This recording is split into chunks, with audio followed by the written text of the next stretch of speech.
engineers and programmers off of a lot of the new fancy feature work they've always been on and putting them on less sexy but more quality of life driven efforts like rebuilding elevators and transit to better work with the realities. Man, that's kind of concerning, right? You're taking the devs off of the big ticket features.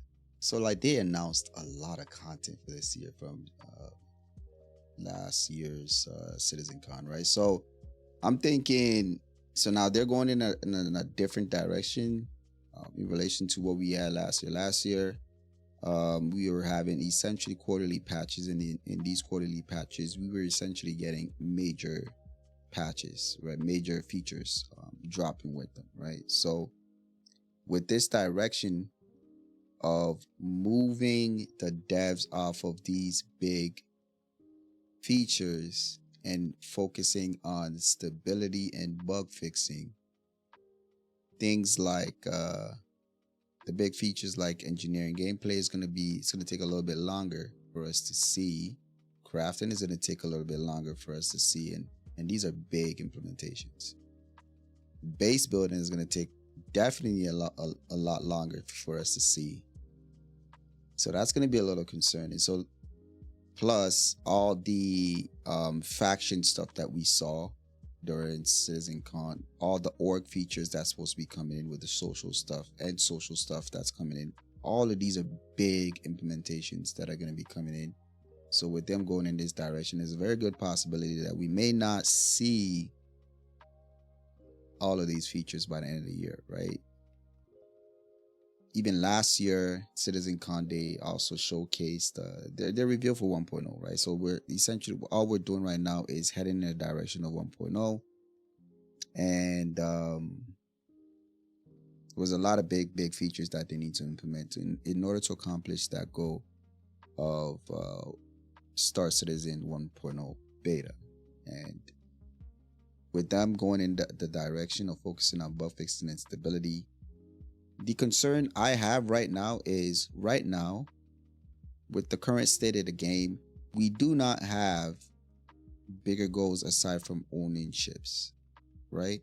We don't have bigger goals aside from owning ships. If, let's say, they implemented crafting plus base building already, and then they go into the route of bug fixing and stability, we at least we now have something, right? We have bigger goals than just owning ships, right? I would,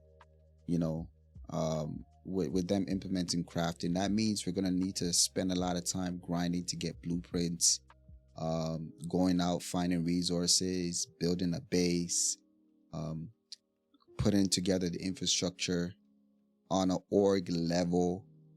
All these things will take a long time to accomplish, but if we don't get them now, or at least as soon as possible, and they're changing the direction and being more focused on stability and bug fixing, it's going to be a little bit boring, because right now a lot of people already have so much money already. They've already bought the ships they want. So now what do you do? Right, so that's my concern. The Stardies, I agree as well. I want the stability. I want the bug fixing with this one, but it just means we're not going to be seeing big ticket features that we expect this year as quickly as we can expect, right? So right now, you guys be honest, right?